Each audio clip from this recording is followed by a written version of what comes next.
You're now with me, Hendy Gui, for TVS Nightline. Here are the headlines for tonight. Commercial crime cases in Sarawak surged by nearly 58%, with losses nearing 90 million ringgit. Malaysia-EU free trade talks move closer to final phase, with deal targeted by 2027. On global updates, the UN allows Palestinian President MAHMOUD ABBAS to address the General Assembly via video after the US denies him a visa.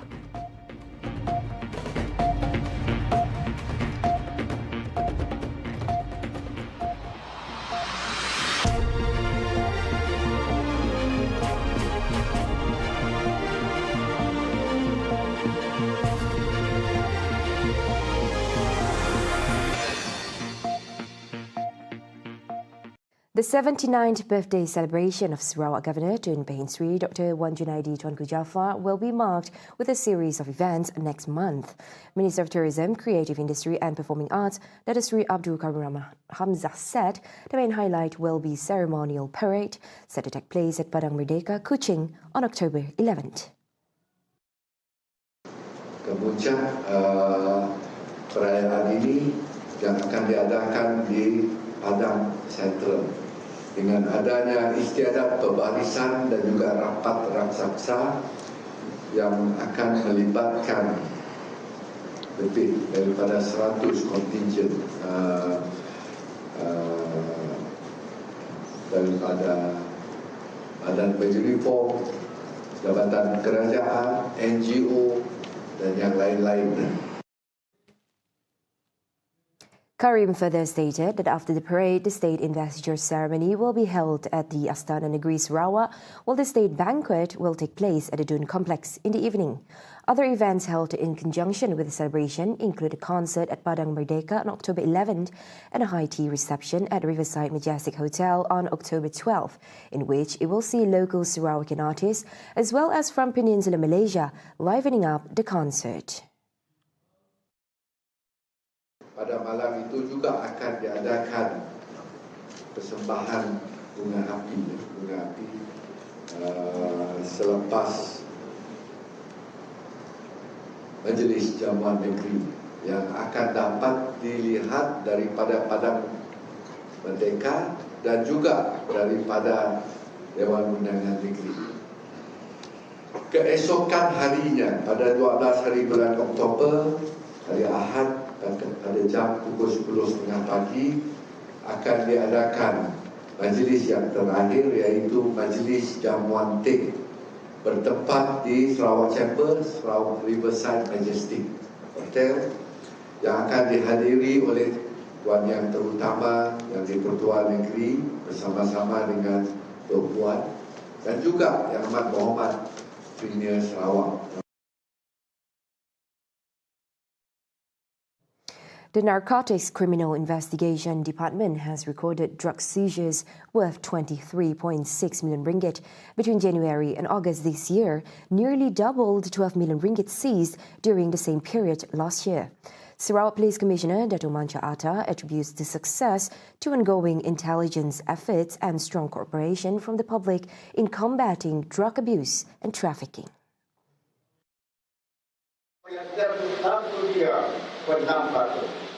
Kekayaan tangkapan dalam pada ini adalah hasil daripada rujukan jalan secara berpusat kekerjasama bersama dalam membentuk negara ini daripada terus berkuasa.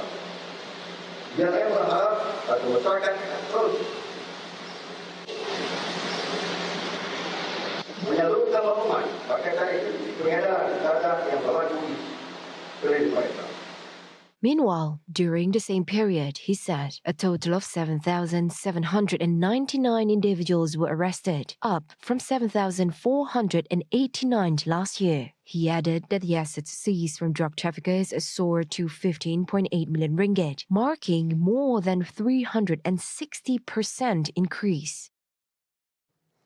In the same development, the Sarawak Commercial Crime Investigation Department JSJK recorded a 57.7% rise in commercial crime cases, with 2,622 reports filed as of August 2025, resulting to total losses of 89.9 million ringgit. Mancha Atta said these successes demonstrate the force's effectiveness in combating white-collar crime while also strengthening public trust in the police. Ketekunan dan keberanian dalam melaksanakan tanggungjawab antara pihak kerja dan semakin bersabar dan modern. Kejayaan ini bukan sahaja membuktikan kesikapan pasukan malah mengukuh keyakinan masyarakat dan integriti dan profesionalisme kerja-kerja bagi Sarawak.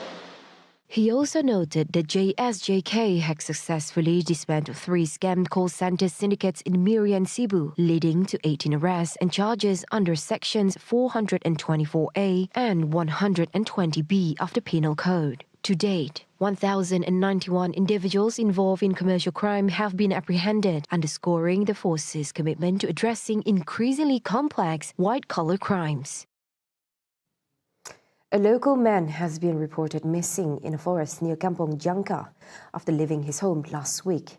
The victim, identified as Josh Finn Stephen, 37, was last seen leaving his home on September 20th at around 11:50 p.m. and has not returned since. Family members and friends had initially tried tracing him in the area behind the house. However, they failed to locate him. Last Tuesday, villagers claimed to have seen him in a distressed state near a forested area at the junction of Kampong Jangka. Fearing for his safety, a police report was lodged today before the Fire and Rescue Department Bomba was alerted. Firefighters from Lundu Station together with the Police and Civil Defence Force APM were deployed to the scene to launch the search and rescue operation. Search efforts were carried out within a 1-kilometer radius from the back of the village's houses. At the time of writing, no clues or traces have been found. Negotiations on the Malaysia-European Union Free Trade Agreement, or FTA, are expected to enter its final stage with a target to conclude the deal by 2027. EU Trade Commissioner Maros Sefcovic said the agreement will be anchored in the EU's comprehensive partnership framework aimed at boosting trade, creating jobs and increasing investment, while also deepening political and social ties between Malaysia and the EU. Now we are continuing and advancing in a dynamic pace our negotiations for free trade agreements with Malaysia, Thailand, with Philippines, and we believe that these bilateral FTAs can serve as a building block towards the future region-to-region FTA. He noted that bilateral agreements like the Malaysia-EU FTA will form a crucial network to pave the way for a broader ASEAN-EU free trade agreement in the future. The Malaysia-EU FTA aims to strengthen trade and investment ties by reducing trade barriers and addressing key issues such as public procurement, agriculture, and export-import licensing, while laying the groundwork for wider regional cooperation between ASEAN and the EU. Now, a dedicated secretariat for the Regional Comprehensive Economic Partnership, or Sept, is being considered, aimed at keeping the world's largest trade agreement relevant and more effectively implemented. Minister of Investment, Trade and Industry Tengku Datuk Sri Zafrul Tengku Abdul Aziz said the proposal was among the key topics discussed at the 4th Sept Ministers' meeting, along with plans to propose a full Sept Leaders Summit to reaffirm regional trade commitments and explore potential expansion of membership. We talked about having the dedicated Sept Secretariat focus on Sept matters so that the Sept can be upgraded. It's time for review as well. Commenting on the meeting, Tengku Zafrul said all 15 member countries agreed that heads of state and government would convene during future Sept summits. When asked about the possibility of new member countries, he said existing members are open to discussions. However, the final decision rests with RCEP leaders. Previously, several countries, including Hong Kong, Sri Lanka, Chile, and Bangladesh, expressed interest in joining RCEP. Their interest received a positive response, with ASEAN economic ministers in a joint statement on Wednesday, stressing the importance of accelerating the accession process for new members. The Malaysian rubber industry is facing its most challenging hurdle yet, the shortage of foreign workers. Such problem could cause the decline of rubber production in the long run if not addressed immediately. To ensure stable production, CEO of Malaysian Rubber Council MRC, Muhammad Izzaz Muhammad Rezwan, requested the government's assistance to continuously supply workers to support production. On top of workers' shortages, the industry also faces challenges such as rising operating costs for exporters and manufacturers, including higher energy and water tariffs, statutory contributions such as Employees Provident Fund (EPF), and other expenses. In-depth discussions between industry players and authorities, he said, are crucial in finding solutions to mitigate these pressures. When asked about international demand amid competition from countries like Thailand, China, and Vietnam, he said Malaysia still has certain advantages but must lower product cost. Moreover, Izzaz said the geopolitical and economic outlook remains tough in view of the political tensions, United States tariffs, and stricter compliance and sustainability requirements, but stressed that there are ways to navigate these challenges.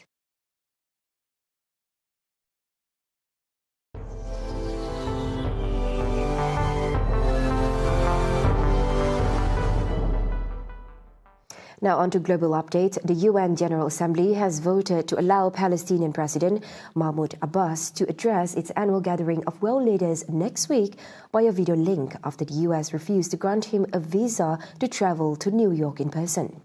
The resolution passed on Friday saw 145 votes in favor, 5 opposed, while the remainder 6 had abstained. The veteran 89-year-old Palestinian will conduct his address just 3 days after France led a special summit in which a slew of Western nations recognized the state of Palestine. Abbas was among 80 Palestinian officials whose visas were revoked by the U.S. State Department, citing national security concerns. The General Assembly speeches are scheduled to begin on Tuesday after leaders gather on Monday for a summit hosted by France and Saudi Arabia that aims to build momentum towards a two-state solution between Israel and the Palestinians. Trump's administration has received widespread criticism, with the UN stating that it is violating the host country agreement, under which the US is obligated to permit heads of state and government to travel to New York for annual meetings and diplomatic business. An Israeli airstrike on a home sheltering displaced people in central Gaza killed at least 11 people on Thursday. In recent weeks, Israel has intensified its military offensive across the war-ravaged Palestinian territory, prompting hundreds of thousands to flee once again. In the aftermath of the strike on Al-Zawaidah camp, residents sifted through rubble and assessed the destruction, with one local said simply, "The war must end." فجأة ضربوا الدار الجيران، طبعا الدار مأهولة بالسكان وكلها مدنيين. طبعا الضربة يعني أدت إلى استشهاد وإصابات يعني تقريبا كل من يسكن في البيت. طبعا البيت هذا فيه حوالي يمكن ما يقارب ال7 عائلات، وأغلبهم ما بين شهيد وجريح. يعني المكان كله اتدمر، يعني ما فيش ولا حاجة صارت صالحة للاستخدام الآدمي نتيجة اللي هو الغارة على دار جيراننا. توقف الحرب عاجل عاجل عاجل، لازم توقف الحرب. هاي رسالتنا، لأنه احنا عايشين في إبادة. See the world closer with TVS as we bring you the latest news updates with locally and internationally. For more headlines anytime, anywhere, just head on to our official website at tvsarawak.my or follow us on our social media platforms. And those were the updates on TVS Nightline. I'm Handy Gui. Thank you for watching. Have a good night.